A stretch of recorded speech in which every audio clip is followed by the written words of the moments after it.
ममैयांशो जीवलोके जीवभूत सनातन, गीता कह रही है ना। इसलिए भी हम भगवान के अंश हैं। तो एक प्रश्न आया वेद व्यास के मस्तिष्क में कि लोग कहेंगे कि क्यों जी, अगर हम भगवान के अंश हैं और हम दुखी हैं। अरे 24 घंटे हम दुख भोग रहे हैं, दैहिक दैविक भौतिक ताप, राग द्वेष अभिनिवेश अविद्या अस्मिता पंचक्लेश। तो भगवान को भी दुख होता होगा। जैसे हमारा हाथ है, अगर हाथ में सुई चुभोते हैं तो सारे शरीर में दर्द होता है, क्योंकि हाथ इस शरीर का अंश है। तो अगर किसी अंश को दुख मिलता है तो अंशी को भी मिलना चाहिए। तो उन्होंने फिर एक ब्रह्म सूत्र बनाया, प्रकाशादिवत च नैवम परः। पर माने भगवान को कष्ट नहीं होता। वेद कहता है, द्वासुपर्णा सौजा सखाया समानम वृक्षम परिख स्वजाते तयोरन्य पिप्पलम स्वादु अति और अनस्न्यो अभिचाकशीति। श्वेताश्वतरोपनिषद चौथे अध्याय का 6वां मंत्र। ये मंत्र कह रहा है आपके हृदय में दो पक्षी हैं, एक आप अंश और ये आपका अंशी श्री कृष्ण भगवान। तो ये जो जीव नाम का अंश है, तो पिप्पलम स्वाद्वत, ये कर्म फल भोगता है, संसारी सुख दुख ये सब भोगता है। और अन्य निरसनन, वो दूसरा जो पक्षी है भगवान, वो अभिचाकशीत, साक्षी बनकर देखता रहता है। वो फल नहीं भोगता संसारी दुख सुख, वो निर्लिप्त रहता है। इसलिए ये डाउट न करें लोग कि हम अंश हैं तो हमारा अंशी जो है भगवान, उसको भी दुख मिलता होगा। और स्मृतियां भी कहती हैं, पद्म पत्रमिवाम भसा न लिप्यते कर्म फलई। भगवान का कोई कर्म तो होता नहीं कि उसका फल भोगना होगा उनको। और जीव के तो कर्म होते हैं अच्छे बुरे, उसका फल भोगना पड़ता है। भगवान हमारे भीतर हैं जरूर, लेकिन वो जैसे कमल के पत्ते पर जल रहता है निर्लेप, ऐसे ही भगवान रहते हैं। ये स्मृतियां भी कहती हैं, वेद भी कहता है। स्मरति च, फिर एक ब्रह्म सूत्र बना दिया। तो इस प्रकार हम भगवान के अंश हैं। अनेक नाते होने के कारण भी और शक्ति होने के कारण भी। शक्ति शक्तिमान इन दोनों में भेदा भेद है, ये भी मैंने आपको बताया था। शक्ति और शक्तिमान में, अंश और अंशी में भेदा भेद होता है। हम भी चित्त है, चेतन है, भगवान भी चेतन है। हम भी अनाद्यनंत है, भगवान भी अनाद्यनंत है। ये अभेद है। लेकिन वो नियंता है, हम नियम्य हैं। वो सृष्टा है, हम सृज्य हैं। वो व्यापक है, हम व्याप्य हैं। वो मायाधीश है, हम मायाधीन हैं। ये भेद भी है। तो भेदा भेद संबंध है हमारा भगवान से। और यह भी बताया कि ये जीव तटस्थ शक्ति है भगवान की। तटस्थ। तटस्थ माने ये स्वरूप शक्ति के भी अंतर्भुक्त नहीं है, जो पराशक्ति है, अंतरंग शक्ति, योग माया, उसके अंतर्भुक्त भी नहीं है, क्योंकि ये माया के अंडर में है, चित्त कण है। और माया के अंतर्भुक्त भी नहीं है, क्योंकि ये चेतन है, माया जड़ है। तो दोनों के बीच में मध्यवर्तिनी होने से उभय कोटा व प्रविष्टत्वात्, पराशक्ति और माया शक्ति के बीच में है जीव शक्ति, मध्यवर्तिनी, इसलिए इसको तटस्थ कहते हैं।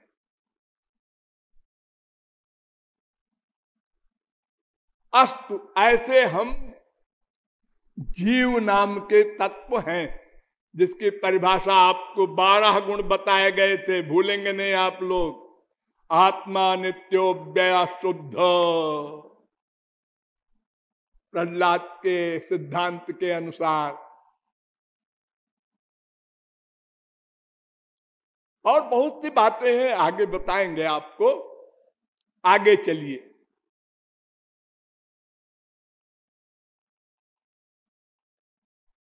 एक भगवान का स्वांश होता है और एक विभिन्नांश होता है।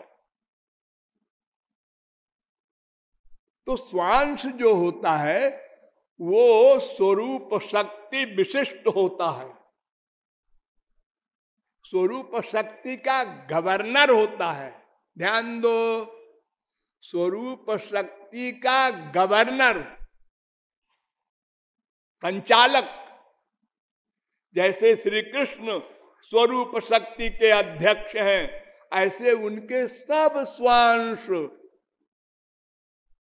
स्वरूप शक्ति के अध्यक्ष होते हैं। ब्रह्मा विष्णु शंकर जितने भी अवतार हैं, ये सब स्वांश हैं, ये सब भगवान हैं।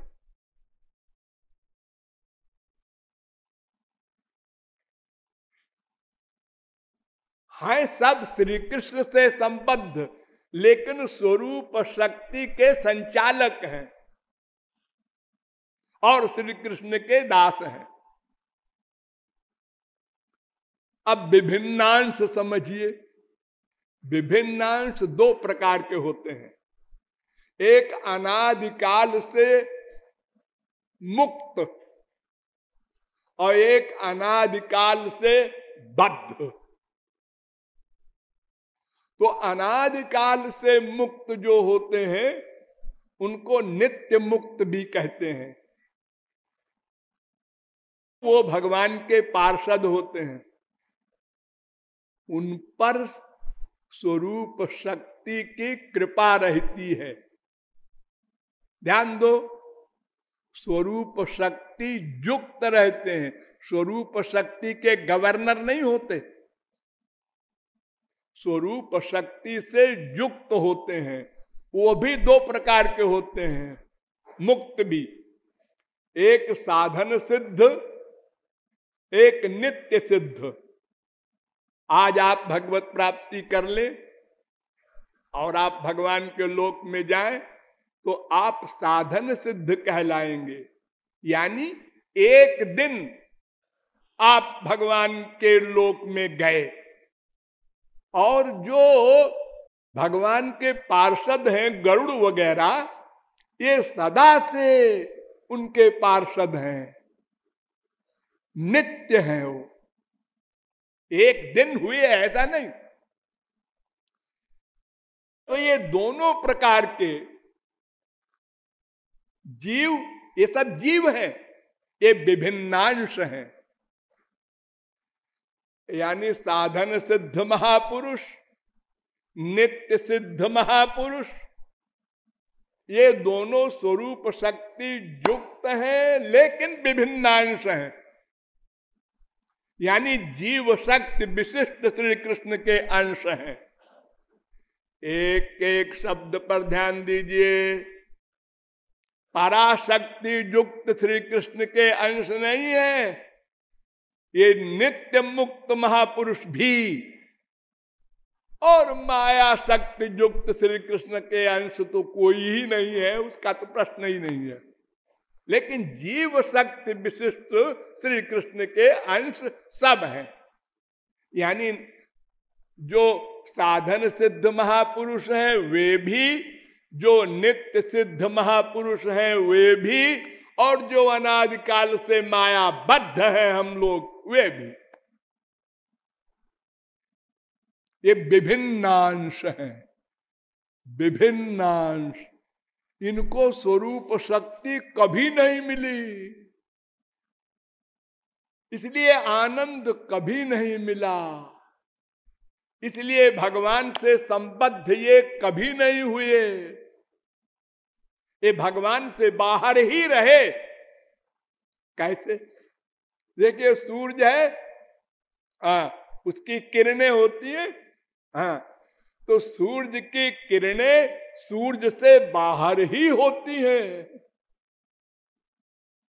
सूरज उससे बाहर है, किरणें बाहर है उससे, लेकिन किरणें सूरज से अलग नहीं हो सकती, उनका संबंध है नित्य।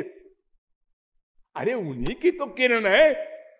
सूरज अगर छुप जाए तो किरण खत्म। रात को कहां दिखते हैं आपको किरण? तो सूरज की किरण सूरज से बाहर है, सूरज के भीतर नहीं है, और सूरज के भीतर कभी नहीं जाएगी, हमेशा बाहर रहेगी।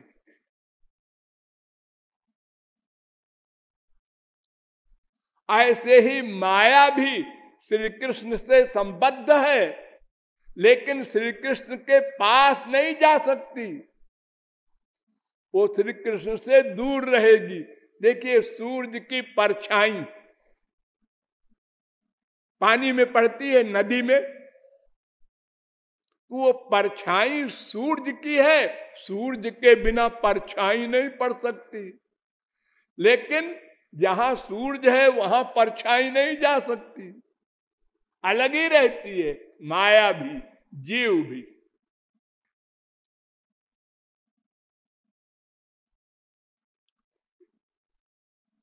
अब आगे चलिए, हम विभिन्नांश हैं, यानी मायाबद्ध सभी जीव विभिन्नांश हैं, और माया मुक्त में दो क्लास, साधन सिद्ध महापुरुष भी विभिन्नांश हैं, और नित्य सिद्ध महापुरुष भी विभिन्नांश हैं, लेकिन वे स्वरूप शक्ति से युक्त है, हम माया शक्ति से युक्त हैं।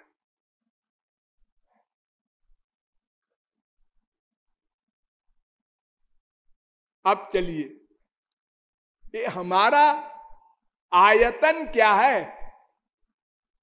आयतन माने परिमाण क्या है? ये जीव अणु है कि विभू है कि मध्यमाकार है? ये तीन में कुछ न कुछ होगा। यानी या तो जीव सूक्ष्म होगा, और या तो शरीर के बराबर होगा, और या तो सर्वव्यापक होगा। ये तीन तरह की बातें हमारे संसार में चल रही हैं। एक कहता है अणु है, एक कहता है विभू है, एक कहता है मध्यमाकार है। तो इस पर विचार कर लेना चाहिए गंभीरता से। तो जीव की उत्क्रांति है, गति है, आगति है, तीन बात। सयदास्मात् शरीरादुत्क्रामति सहैवैतैः सर्वैरुत्क्रामति, कौशिक की उपनिषद वेद कह रहा है, 3 अध्याय का 3 मंत्र। यानी जब जीवात्मा निकलता है शरीर से, तो उसके साथ शरीर, इंद्रिय, मन, बुद्धि सब साथ जाते हैं। ये निकलता है, उत्क्रमण होता है। हाँ, और ये वही के चास्मात शरीरात,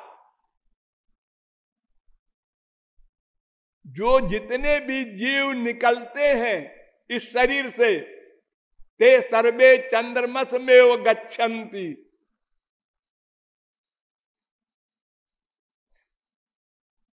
ये वही के चास्मा लोकात प्रयंति, इस संसार से जितने जीव जाते हैं वो सब चंद्रलोक को होते हुए जाते हैं।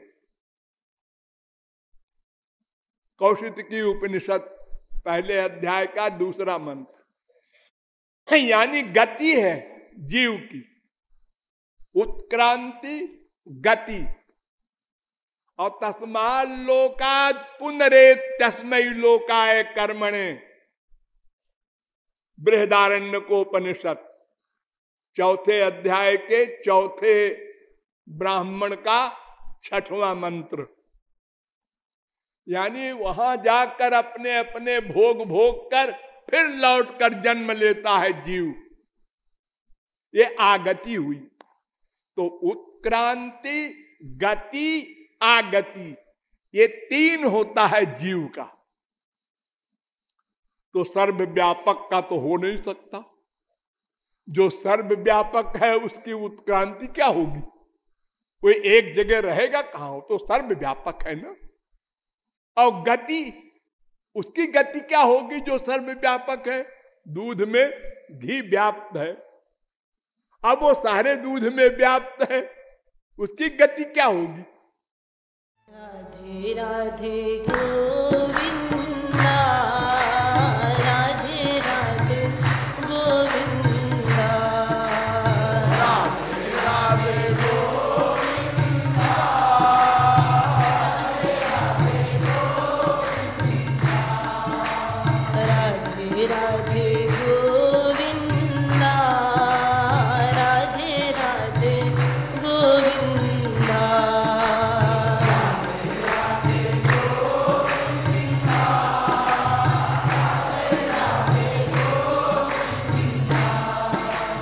राधे राधे गोविंदा, राधे राधे गोविंदा,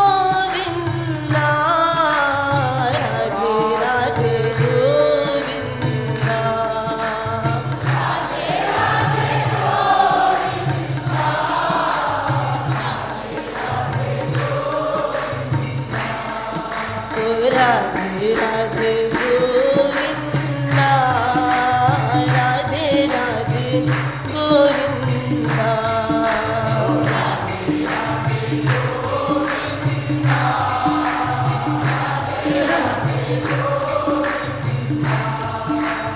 तो आनंद करना, राधे राधे गोविंदा,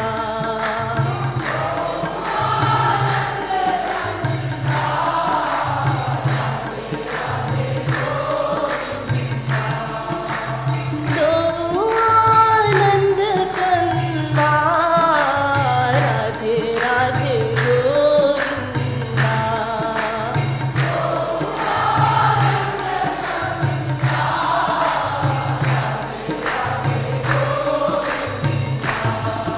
राधे राधे गोविंदा, राधे राधे गोविंदा,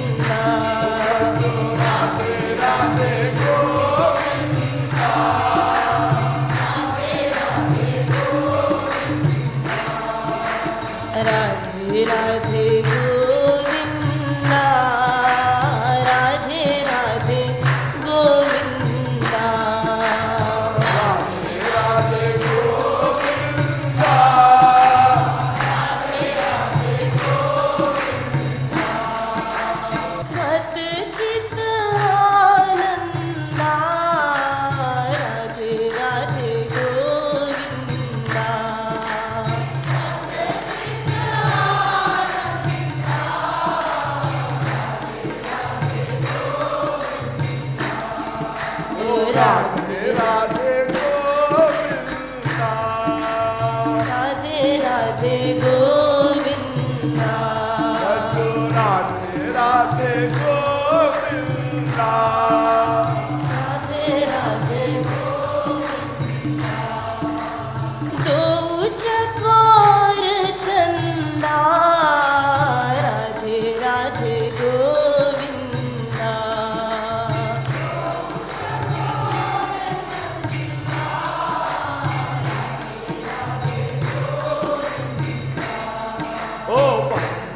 राधे गोविंदा, राधे राधे गोविंदा, राधे राधे गोविंदा, भजो राधे राधे गोविंदा, तजी दे पर निंदा, राधे राधे गोविंदा,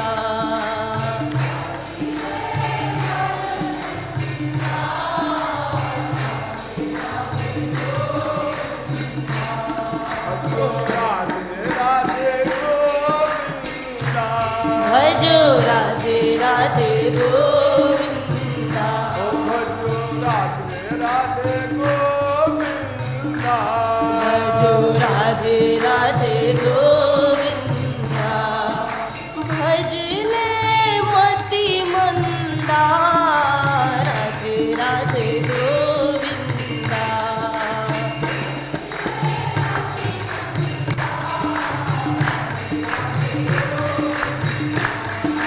भजले मति मंदा, राधे राधे गोविंदा,